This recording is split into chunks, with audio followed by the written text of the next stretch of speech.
Okay, pull back. He didn't tell everybody to break the law. He said, go there peacefully. The media distorted what he said. They edited the clips. Was it peaceful? And then the January 6th committee distorted it for all the American people. Hold on, Mr. Speciale. Was it peaceful? The truth of the matter is, Donald Trump said, go home. You've made your point, and they did. Was it peaceful? No, it wasn't peaceful. Okay. Hanging Mike Pence, not peaceful.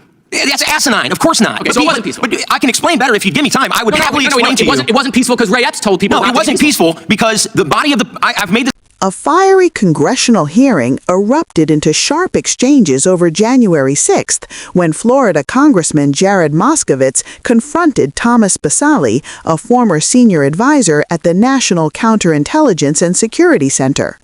What was supposed to be a discussion about security failures quickly turned into a raw debate about responsibility, conspiracy theories, and how America should remember one of the darkest days in modern political history. Moskowitz. Thank you, Mr. Chairman. I appreciate that. First, let me say thank you to the FBI and the Department of Justice and law enforcement for catching the pipe bomber. By the way, the other side of the aisle came with videos showing the riot on January 6th. Keep showing those videos. We can sit here and let's watch a couple hours of that footage. I don't know why you think that helps you. Just reminds the American people what they saw with their eyes, thousands of people storming into a building, beating police officers. So, I mean, if we wanted the next hearing, Mr. Chairman, for like a documentary standpoint, like maybe we should watch all of the film from that day. I think that would be good. Also, it's a weird question to ask. Why wasn't the riot worse? Why didn't even more people go in? Why wasn't it even worse? We had a couple thousand. Why wasn't it 10,000? Why did some people decide not to break the law? It's a weird sort of thing to ask. Oh, and then we got Ray Epps. Love this. Ray Epps, okay? Ray Epps told us to do it. He told us to break the law and break windows and doors and beat police officers and hang Mike Pence and try to break onto the floor of the House of Representatives and wipe feces on the walls. We only did it because Ray Epps told us. How pathetic. Who are these lemmings that broke into the Capitol because Ray Epps told them to do it? By the way, if you go to Ray Epps' Wikipedia page, Ray Epps says he's an American wedding planner and Oath Keeper chapter president. #1 wedding planner to the Oath Keepers. I will say, weddings are a place that you give an oath. So that's totally fair.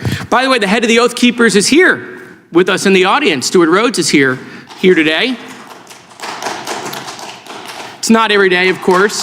Not every day, of course, you get to meet someone who was convicted of seditious conspiracy against the United States. Hasn't happened in 30 years, of course. Sitting in the front row in the reserved section, which is controlled by my colleagues across the aisle. Not sure why he's here. I don't know if he's here to tell us about the Oath Keepers' secret handshake or what treehouse they meet in or whether girls are allowed in. I've always wondered that about the Oath Keepers. But yeah, he's here. I mean, I don't know. You have any questions, my colleagues across the aisle, for the head of the Oath Keepers that's sitting in the reserved section of this hearing? I mean, he wasn't pardoned. He's still convicted of seditious conspiracy.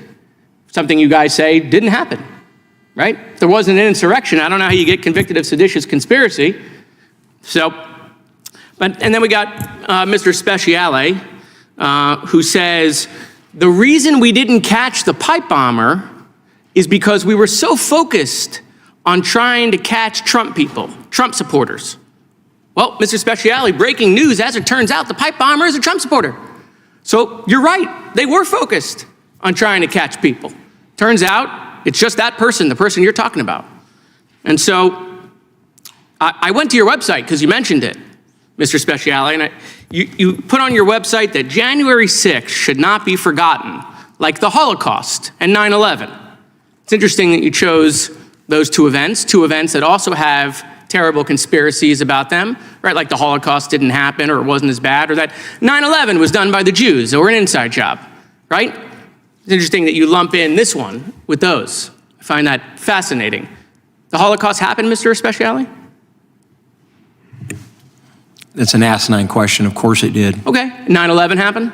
Of course it did. Was 9/11 done by the American government? I don't believe so, no. Was it done by the Israelis? No, I don't think so. Okay. 6 million people died in the Holocaust, right? Yeah, I think that's the number. Okay, so I think it's actually worse than that when you think about all the consequences of all the soldiers and all the tens innocent. of millions of people died in World War II. yeah. Yeah, 70 million actually, I think is the number of total people that died in World War II. But this was a conspiracy. Yeah, and I think that's the frustrating part for me is that we've got Congressman Raskin up there smiling while he's watching videos of one of the biggest tragedies that our country has ever faced, and he's over there giggling about how, and you're saying we should watch it over and over again. We should watch it over and over again. We absolutely should, because I think that day, were it not for Donald Trump saying, "Thank you, everybody, go home," it could have been worse. And instead, he said, "Go home." Reclaiming my time. Hold on, reclaiming my time. I love that. After the president told everyone to break the law, mid-law breaking. He didn't tell everybody to break the law. Mid-law breaking, he was like, okay, pull back. He didn't tell everybody to break the law. He said, go there peacefully. The media distorted what he said. Was that they edited the clips. Was it peaceful? And then the January 6th committee distorted it for all the American people. Hold on, Mr. Speciale, was it peaceful? The truth of the matter is, Donald Trump said, go home. You've made your point, and they did. Was it peaceful? No, it wasn't peaceful. Okay. Hanging Mike Pence, not peaceful.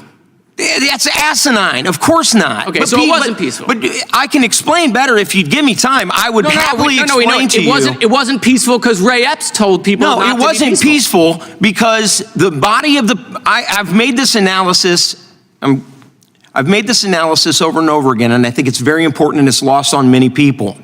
The crowd of people that were there in attendance that day were a vast majority of them veterans and law enforcement, retired veterans and law enforcement. They were standing around, most of them, 99%, were peaceful. And then the Capitol Police, I believe, panicked. I believe that they lost command and control in the Capitol Police, and they started CS gassing the crowd.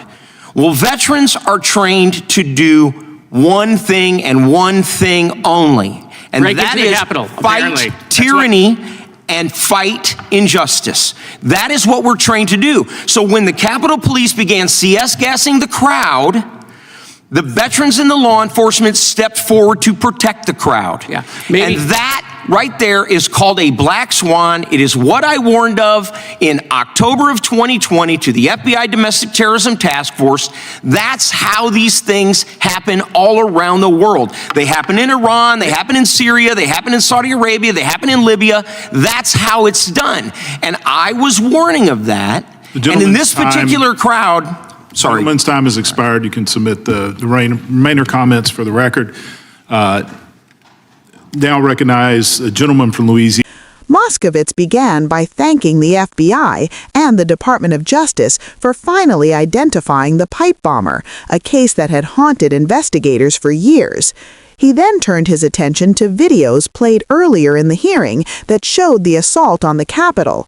Rather than rejecting the footage, he challenged his Republican colleagues to keep showing it. He argued that every clip reminds Americans of what they saw with their own eyes, thousands storming the building and beating police officers. If the goal was to rewrite history, Moskowitz made clear he would not allow it. If you appreciate reporting that breaks through the noise and explains what really happened, remember to subscribe so you never miss an update. The congressman mocked suggestions that the riot was not serious enough or that more people could have joined. He called it a strange argument to ask why the violence was not worse. Then he addressed one of the most persistent conspiracy claims, the idea that a man named Ray Epps somehow orchestrated the attack. Moskowitz ridiculed the notion that grown adults broke windows, threatened lawmakers, and chanted about hanging the vice president simply because one individual told them to do so. He asked who these supposed followers were who abandoned all responsibility the moment they heard a rumor online. The hearing took another dramatic turn when Moskowitz pointed out that Stewart Rhodes, founder of the Oath Keepers, was sitting in the audience in a section reserved by Republican members. Rhodes had been convicted of seditious conspiracy, one of the most serious charges in federal law. The congressman questioned why someone found guilty of plotting against the United States was being given a place of honor at a congressional hearing. His remarks underscored how unresolved the political wounds of January 6th remain. Speciale had earlier argued that investigators missed the pipe bomber because they were too focused on Trump supporters.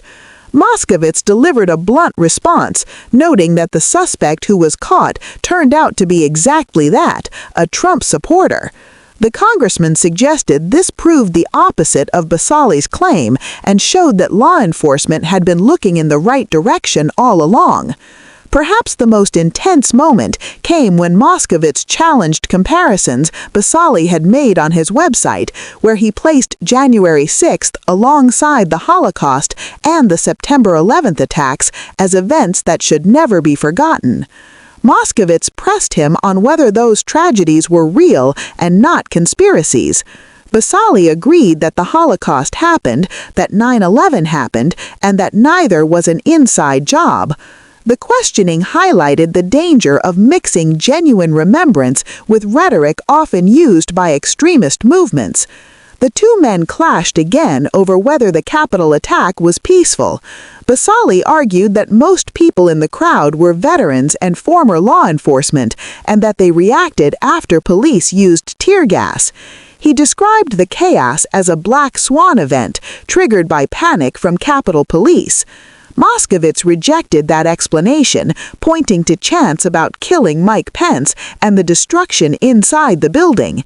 He repeatedly asked a simple question, was it peaceful? And eventually Speciale admitted that it was not. The exchange revealed a deeper struggle over how America interprets January 6th. One side frames it as a spontaneous reaction by patriots who felt unheard. The other sees it as a coordinated attempt to overturn an election. These competing narratives are not just about the past. They shape court cases, elections, and public trust today.